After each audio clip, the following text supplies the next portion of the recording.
entire nation has been co-opted by a hostile foreign government is actually being glossed over because we're distracted by Ivanka Trump's shoes. Your thoughts very quickly. I mean, again, for the silver lining, like there's so many things that are testing us both as a society and as people and our constitution and rule of law. And the only way that we can rise to the challenge is to really find ways to work together as a society, as a government, and as a community. And I think that we're beginning to see new ways of doing that. All right, let us know what you think. Please follow me on Twitter at Bonnie Urbay or at To the Contrary. From White House ethics to Republican leaders censoring Senator Elizabeth Warren. Former Senator Jeff Sessions was sworn in this week as Attorney General. Senate debate over his nomination may have boosted Senator Elizabeth Warren's standing as a feminist leader. She was silenced on the Senate floor while reading a letter by the late Coretta Scott King. Mrs. King wrote the letter opposing Sessions' nomination to a federal judgeship in 1986. Senate Majority Leader Mitch McConnell claims Warren was in direct violation of Senate Rule 19, which says essentially senators cannot impugn each other. Democratic senators and activists took to Twitter in defense of Warren, creating the hashtag #LetLizSpeak, and she persisted. Warren continued her speech on Facebook Live, gaining close to 3 million views. And of course it rose, that was 3 million views while it was live, and it's since been viewed by many millions more.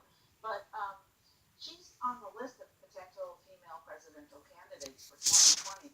Did this boost her standing or lower it? I think it boosted, particularly between a demographic that's already, sympathetic to the Democrats. And I think there was some concern about her vote on Ben Carson and others. So it helped kind of put her back in the front lines, into the limelight, and really was a rallying cry for women across. Because people opposed that she supported Ben Carson? Well, she had not voted, yeah. Your thoughts? Another distraction from Elizabeth Warren. I mean, let's get the facts straight. She was going on in a lengthy speech for 30 minutes. She was warned, and then she continued to relent. I don't find that she is a civil rights hero, which I think by reading the speech, maybe she's trying to make that connection. I think she was just bringing a lot more discord and a lot of rhetoric to the floor of the Senate. And, I found Lindsey Graham said afterwards that the censoring of her was, quote, long overdue.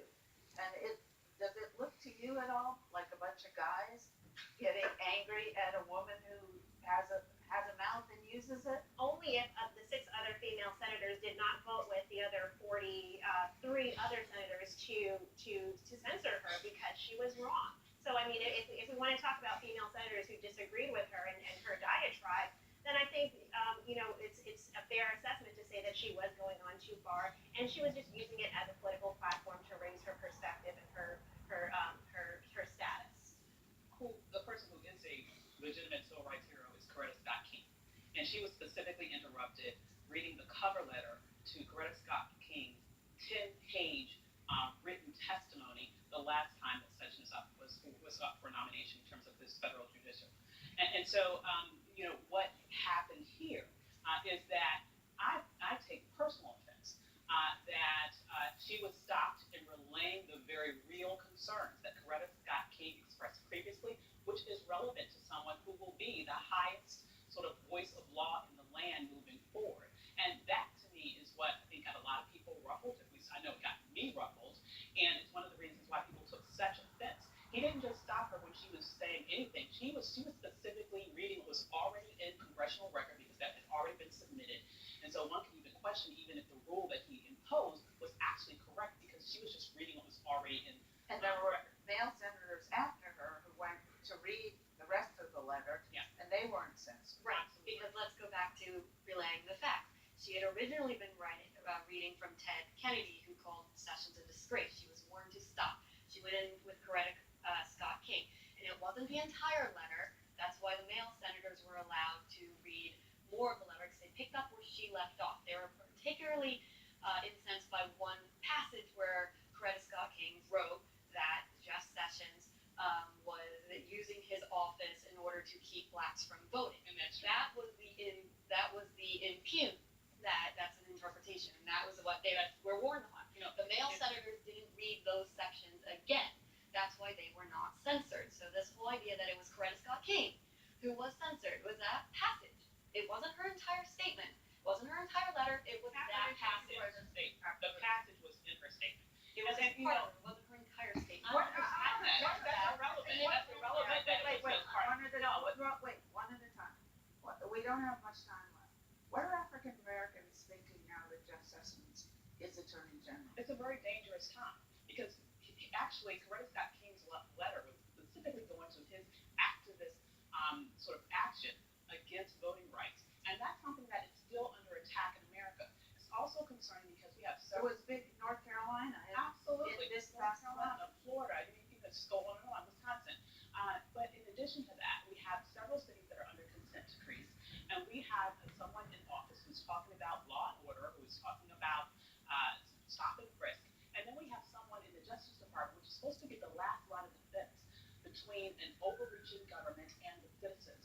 And we've already seen that this president has no patience for someone who has the gall to stand up against him in favor of the Constitution. He basically put a yes man in the Department of Justice, and that to me is a threat to justice in this nation, period. What are conservative Black Americans thinking about it? I think they're thinking about those who are in cities that are overrun with violence for decades are worried about, ensuring that law enforcement is restored and that people are, arrested where needs be. Criminal justice reform isn't still an issue that I think a lot of Black conservatives worry about and reach across the aisle on. What about voting rights? I think everyone agrees that everyone should be able to vote, and Black conservatives certainly agree with that position. Right, they agree with that position, but is that what the kind of Justice Department that Sessions is going to run, where he's going, when there are calls for shutting down voting rights, is he going to enforce that or Asking people to show a photo ID to prove who they are. whatever the